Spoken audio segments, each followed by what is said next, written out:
Former UFC middleweight champion Israel Adesanya got a victory in the courtroom today. The last Stylebender is fresh off his return at UFC 281 in Madison Square Garden last month. Standing opposite the then champion was a familiar foe, Alex Pereira.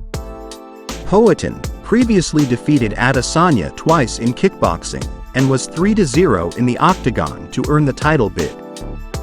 During their middleweight title fight last month in New York, the Brazilian made it 3-0 in the series.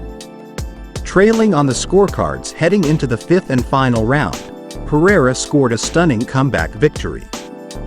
While Adesanya voiced his displeasure with the stoppage, it was too late. Alex Pereira Israel Adesanya days after the defeat, Israel Adesanya suffered yet another setback, but a legal one. As the former champion was in the airport, he was arrested for possession of brass knuckles. The weapon is banned in New York, as well as in many states in America. However, the case quickly came to a halt, as the champion was reportedly gifted the brass knuckles by a fan. As a result, Adesanya was permitted to exit the country. His manager later gave an update, stating that the charges were dismissed. Now, the charges have finally been officially dismissed. As first reported by TMZ Sports, Adesanya has had his brass knuckles charges dismissed by the Queen's District Attorney's Office. While they have been dismissed, the announcement comes with a bit of a catch. As of now, the case isn't active. However, if Adesanya encounters any legal trouble in the next 6 months, the charges can be re-brought against him. However, if he stays out of trouble, the case will be fully dismissed. Currently, Israel Adesanya has yet to announce his return. However, he is expected to rematch Alex Pereira in his next outing. For his part, the Brazilian has instead shown interest in a clash with Khamzat Chimaev. UFC commentator Anthony Smith doesn't believe Conor McGregor will have much success in a fourth fight against Dustin Poirier. The Notorious has been out of action since his trilogy bout with The Diamond last July at UFC 264. In that outing, the Irishman broke his leg in the final seconds of round 1, handing him the TKO defeat. The loss was the second straight to Poirier for McGregor.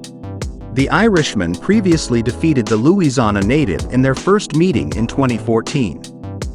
Since then, the former UFC dual-weight champion has been out of action. However, he's currently aiming for a 2023 return and has been training for some time. McGregor notably withdrew from the USADA testing pool earlier this year, which could complicate his return.